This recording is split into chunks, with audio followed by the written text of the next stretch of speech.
Mike, I guess there were stretches there in the second quarter, third quarter, where maybe you guys didn't play your cleanest ball. I guess, what do you think of the way your team kind of handled that and still was able to come out with a big win? Well, they're really explosive. I think they're really explosive. First of all, they'll tempo you. Second of all, the running back's good. Third of all, they have a few good receivers, and you can sort out what their names are. And then the quarterback, I think the quarterback's really good. Kind of a stud. Well, he's really fast. He's a guy that can get all of it if you don't keep a lid on him, and then he keeps it alive back there long enough that your coverage breaks down. And maybe not perfectly accurate, but he can throw it forever. So I thought that guy played really well, and I think he also gave, opened up other things. The run, not just his, but other people's runs, and then also the passing game. And he really is. He might be the fastest quarterback in the conference. I don't know. So good for him. And he's kind of hard to tackle. I thought we could have got to him a little more. We did some good things. So, Coach, for the second straight week, no sacks for your offensive line, but this time it was against the team that leads the conference in sacks. What did they do well, and what can you say about their performance? I thought we blocked pretty well. I thought we were pretty good up front. Got a lot of yards on the ground, and that's kind of, what they gave us to a certain extent. And then, but we did throw it and did run it well, and I do think that's more of a credit to our offensive line. And then, I thought Will did a good job managing the game, and so we did have a consistency that I liked pretty well. We stubbed our toe a few times and didn't finish a couple drives, but generally speaking, we were consistent. And I do think the more consistent team won this game. Coach, your team this year, and most of the time, every time an opposing team has made a run, your guys have responded to regain momentum. Is that more of a consistency thing or experience thing that you're seeing this year? Probably both. We played together a little longer, so I think that's helped. And then also, we've practiced well, and I think they've, a lot of those guys have played together at least a little bit, and so I think that's helped. And I think that, now there's some kind of older guys that some of the younger guys can learn it from. I keep getting ready to say we're an older team because it feels like that because, some of these guys started as freshmen, and I still have nightmares thinking what that looked like. Well, now they're a lot older, so they're redshirt sophomores. So, don't get tired of them. A bunch of these guys are going to be here forever. Coach, your running backs touched the ball 46 times, almost 300 yards, had your best day running the football since you've been here. How much has that part of the game evolved, you think, over the last 3 years, especially with Dylan and Woody? Well, I think we got a couple. I actually think we have three really good running backs, and then and you want them to touch the ball. It kind of you could look at it this way: you had Dylan on the ground and Woody through the air, and they both had a bunch of yards. Like if you add up. And you look like a guy that's really good in math and things. I mean, because that's why everybody goes into journalism, because they love math. And to be perfectly honest, I hated math, so I actually thought about journalism for that particular reason. But those backs, the backs had. They might have had as many yards as the rest of the team combined. I don't think quite, but it's probably kind of close. Maybe they did. And Brandon will tell you he's really good at math. And so then, but yeah, I mean, that's the thing. I mean, those guys are kind of the warriors back there. You want them to have the ball. And not only that, just for good measure, you're going to ask them to block also. So I thought they had a good game. I thought that our offensive line getting kind of more consistent and blocking on the second level better, I think, is key. And then I think that just sort of the timing of everybody working together, where it kind of tucks in more of the corners, I guess. I don't really know how to describe it, but, we just go smoother and quicker and, less of that my bad crap. I don't know who invented my bad, but, just because you have a my bad doesn't mean you're supposed to get away with it the way I look at it. But anyway, go ahead. Coach, here in the back, just talk about your defense today, just giving up 7 points in the second half. It seems like, again, momentum-changing plays as well, and just being able to stymie the Razorbacks' attack pretty much for most of the day. Well, the one thing I thought they did a good job, because we did let the Razorbacks move the ball. Let's not a good word. I mean, the Razorbacks flat out decided they were going to move the ball, and they did. Okay, but the one thing, we kept playing every play, kept battling every play, made them execute as many plays as we possibly could, and then and in some cases broke them. In some cases, got the ball back. Like, that stuff. Somebody gets a long play. Well, we're going to tackle them anyway. We're going to go ahead and tackle them anyway, and make them earn every bit of it. And they might not get it, and they definitely didn't on one, maybe both. I can't remember, but. When you have those 3 turnovers on downs in your own territory, 2 inside the 10-yard line, what does that do for the team and the offense and just getting the momentum back on your side? Well, just what you said. It is a turnover, and it is a turnover with, I guess, the understanding that the other guy selects the field position.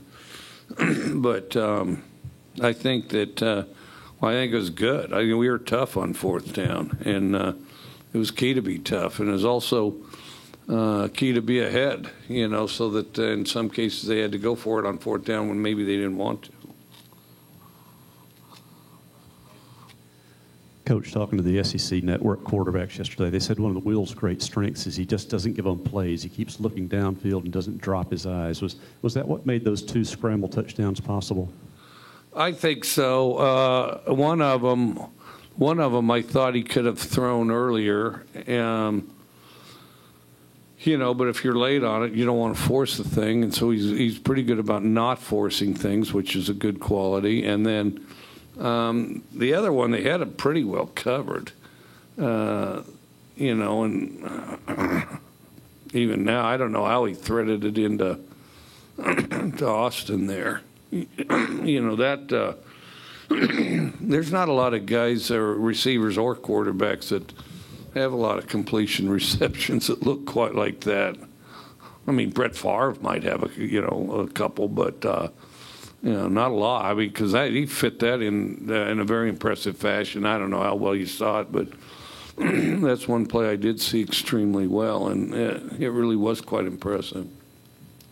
Coach, today during the game, Will Rogers set the SEC career completion record. How impressive has it been to watch him rewrite all these records at this point in his career? It was good. It was good. If he threw for 6 more yards, he would have set the 400 yards a game record. I think he might already have it, though. But if he does, he might as well try to get it again. But I don't know, 6 yards. One of those guys, Brandon will check everybody's homework, and hopefully they're off by 6 yards. We'll see. Hey, Coach. Emmanuel Wards, he had an interception today, had 2 last week. What's it like to know, from a coaching standpoint, how important is that for you to have that guy who seems to always be there right when you need him to be, to always, pick it off from the other team? It's critical. I mean, he's explosive, really quick first step, which I think is key. The other thing, he's a longer target than you think. He's got more range to him than you think. And the other thing, if you do kind of a highlight film of some of them that he's caught, even going through practice, I mean, some of them are quite remarkable catches. He can catch some balls that other people can't catch, especially at that position. Mike, you were just talking about the records that Will had, and I think he still leads the nation in passing touchdowns. You said at media days in the summer that he belonged, in the Heisman conversation. Do you think he's backed that up and still belongs in that conversation now approaching the midway point of the season? I don't think there's any question whatsoever. And, I'm extremely curious who somebody thinks is ahead of him. And, and typically what it is, and there's a lot of this going on nowadays,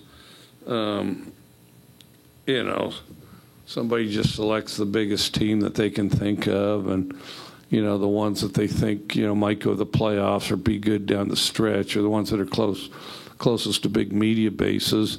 And then some of them will just randomly stick a guy on a list who hadn't even done anything. And that happens all the time. So you can think about the absurdity of that, and that'd certainly give you a good article to write.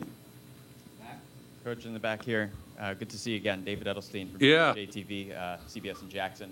As you've talked about kind of watching your team just grow together, get older together, and perform better over these years, what are you feeling as a coach on the sideline that's just most impressed you, or that you feel like you're worrying less about coaching these guys during the game because they're just more capable together? Yeah, we're less erratic. We're just less erratic. We're like, you're not begging some guy to, to be up and bring energy.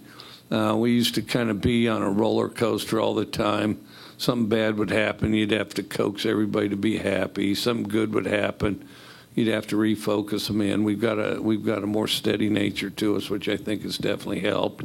Some of that has to do with some of the leadership we have with players on our team, which I think has been helpful.